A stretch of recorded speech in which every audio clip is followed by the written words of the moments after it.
Episode 41, Malam semakin berputar. Gelap semakin larut dan menenggelamkan penduduk bumi untuk masuk ke dalam mimpi-mimpi panjang. Mengistirahatkan sejenak tubuh untuk mengumpulkan kembali tenaga. Demi esok hari yang lebih baik. Di rumah ini pun, pesta telah berakhir. Satu persatu keluarga pamit pulang. Mereka tampak sangat senang karena mendapat kesempatan untuk menyapa Presdir Antarna Group. Melihat dari dekat, bernafas dengan udara yang sama. Sudah menjadi kebanggaan yang bisa mereka ceritakan pada teman sejawatnya. Pesta ulang tahun Gunawan kali ini adalah pesta paling spesial sepanjang hidupnya. Statusnya di hadapan keluarga besar naik drastis. Dania yang tadi dipandang sebelah mata pun tidak luput dari jilatan sikap mereka. Seperti menjilat ludah sendiri, mereka tidak tahu malu. Berpamitan dengan hangat dan bahkan ada yang memeluknya. Mengajaknya bermain dan berjanji akan mengirimkan hadiah pernikahan. Dania tersenyum. Jujur, saat ini dia dalam kondisi hati yang sangat buruk. Perubahan drastis orang-orang ini setelah kedatangan Tuan Saga. Hanya menunjukkan bahwa dia sama sekali tidak berharga. Tanpa laki-laki yang sedang melingkarkan tangan di pinggangnya ini. Terima kasih Tuan Saga. Anda sudah menyempatkan waktu datang ke pesta sederhana kami. Saga hanya duduk mendengarkan dan tidak bicara apapun. Tapi dia membiarkan ayah Dania terus saja bicara. Dia sendiri lebih tertarik dengan wanita yang ada di sampingnya. Saga memainkan rambut Dania. Menariknya, memaksa gadis itu menoleh dan memperhatikannya. Hanya fokus padanya. Aku ingin menciumnya. Mata Saga fokus menelusuri lekukan leher Dania. Aku ingin menciuminya. Sialan, apa yang aku pikirkan sekarang? Lihat aku, hanya lihat aku sekarang. Apa kau mau menginap di sini? Tanyanya sambil membelai lembut rambut Dania. Ternyata dia bisa bertahan, karena tidak mungkin dia melakukannya di depan orang tua Dania kan? Pertanyaannya berhasil membuat Dania fokus padanya. Tidak spontan berteriak. Karena reaksi spontanitas yang menolak. Saga malah semakin menjadi. Dia kan selalu senang kalau Dania tidak suka. Intinya dia akan melakukan apapun yang tidak diinginkan Dania. Dan Dania menyesali jawaban reaktifnya barusan. Karena dia melihat bibir Saga tersenyum mencurigakan. Kenapa? Aku ingin tidur di kamarmu. Tempat di mana dulu kamu tidur sebelum menikah denganku. Tersenyum. Tidak peduli semua orang di ruangan ini kecuali manusia setengah batu sekretaris Han sudah terkejut dan panik. Apalagi ibu. Dia yang sudah terlihat takut semakin tampak pias. Benarkan. Dia punya rencana terselubung. Senyumnya sudah seperti itu. Dan kamarku. Tidak. Dia tidak boleh melihat kamarku. Saya akan menyiapkan kamar tamu untuk Anda Tuan. Ibu yang dari tadi hanya menunduk diam membuka suara. Dia kembali meremas tangannya khawatir ketika lagi-lagi sorot mata Saga tertuju padanya. Kenapa? Aku ingin tidur di kamar istriku yang dulu. Masih tetap dengan pilihan pertamanya.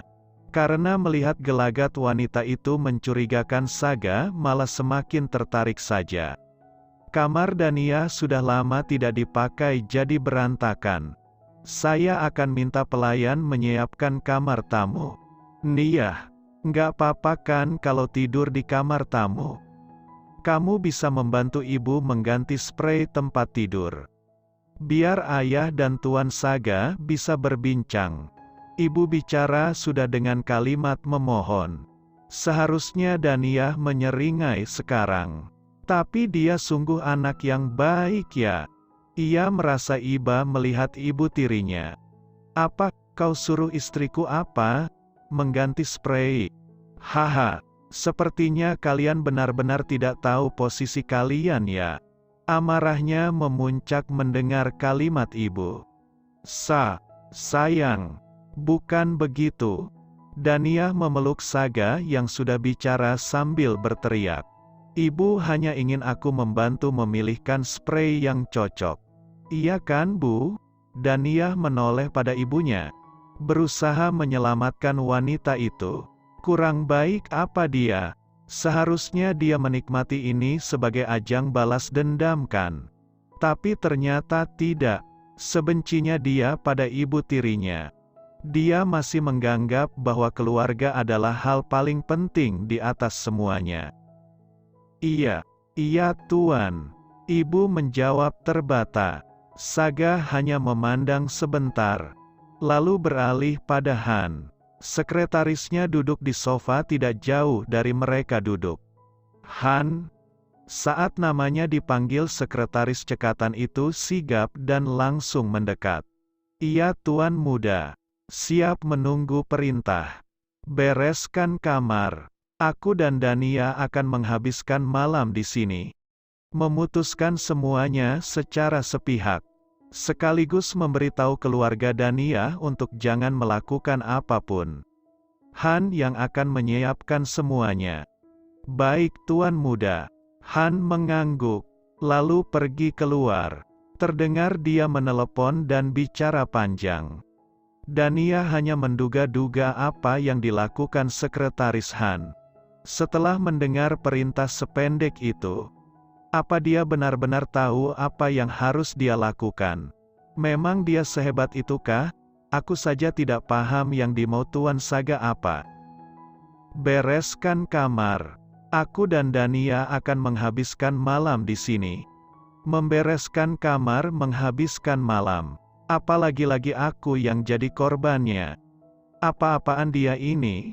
Dia memanggil Pak Mun dan para pelayan datang ke rumah ini. Lihat apa yang dia bawa. Kenapa sekalian tidak membawa tempat tidur? Kenapa tidak sekalian kalian pindahkan kamar Tuan Saga kemari? Memang kalian pikir kami mau menginap berapa lama? Apa Anda mau saya membawa tempat tidur juga? Bertanya pada Dania yang menatapnya kesal. Han tahu nona mudanya pasti ingin menendang atau menginjak kakinya sekarang. "Tidak," mengeram kesal. "Tolong. Kalau gila juga kan harus ada batasannya dong."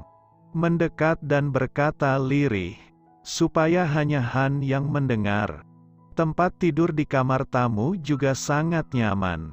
Sayang, aku antar Pak Mun ke kamar tamu dulu ya." Sudah berkata dengan suara normal. Saga malah melirik ibu. "Tidak Nia, kamu temani Tuan Saga saja. Biar ibu yang mengantar mereka ke kamar tamu." "Ayo silakan Pak, lewat sini." Ibu pergi. Dania kembali duduk di samping Saga. Raksa yang duduk jauh hanya mengamati. Risha menggigit jarinya khawatir melihat semua pemandangan sepanjang acara setelah kedatangan Tuan Saga, dan saat ini dia sungguh-sungguh merasa sebentar lagi duri tajam akan melilitnya kuat, membalasnya dengan lebih tidak manusiawi daripada yang sudah dia lakukan pada Dania.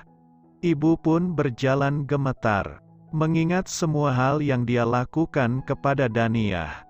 Dia tidak pernah berpikir kalau anak tirinya itu benar-benar mendapatkan kasih sayang Tuan Saga. Sesal tiada taraf menghujani dirinya. Sambil menunggu Pak Mun menyiapkan kamar, pembicaraan ayah kembali berlanjut, yang isinya berterima kasih tentang perusahaan dan juga anaknya.